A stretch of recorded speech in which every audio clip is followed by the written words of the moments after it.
Now let's look at something real quick. We have a wall. That's just preventing us from moving in this direction. We have a corner. That's preventing us from moving in those directions.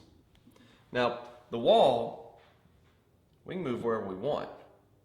But a corner, we're stuck. We can only go this way in order to get out. Whereas here, we have tons of directions. Now, let's put a little plus sign on there.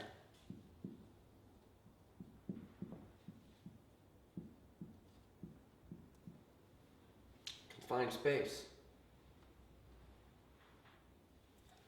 is a corner with a wall. Basically what's happening is confined space is where we have got an area where we can be against a wall, or we have a corner and they've combined into one. It's basically a box. It's a very small area where there's only one exit. So we have to look at this strategically. Whenever I see videos on the internet, or I've seen videos in the past or instructional videos, I always see people, oh, we're going to fight against the wall. Let me show you how to fight against the wall. And in actuality, they're not looking at it strategically at all. They're looking at the technique. But this is one of the most important things that you can remember, is that this is psychologically different from this. And this right here, the confined space, that's how it's created, is trapping means of escape. So you either drive someone into it or you are driven into it.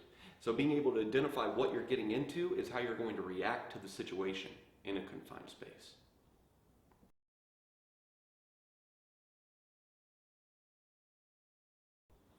So let's look at the physics of an impact against a wall. Because one of the things that I always say is weaponize your environment.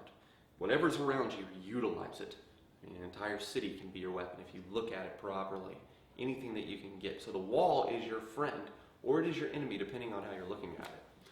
When an object travels through space from point A to point B, it's moving in this direction. As long as nothing touches it or redirects it in any type of way, it's just going to continue.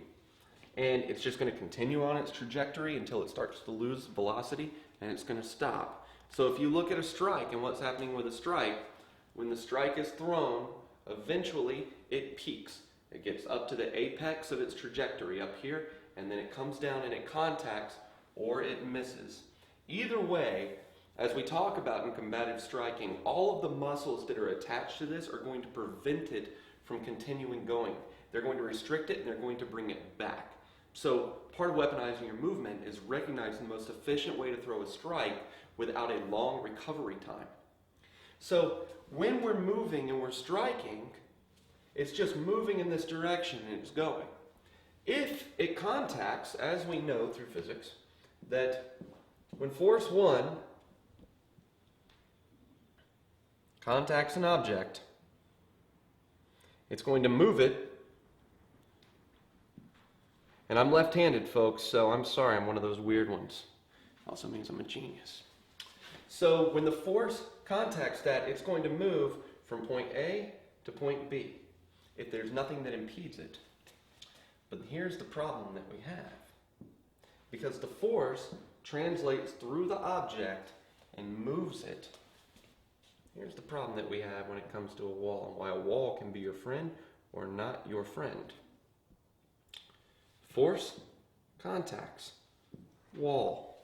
What do you think happens to that force? What do you think? It disappears?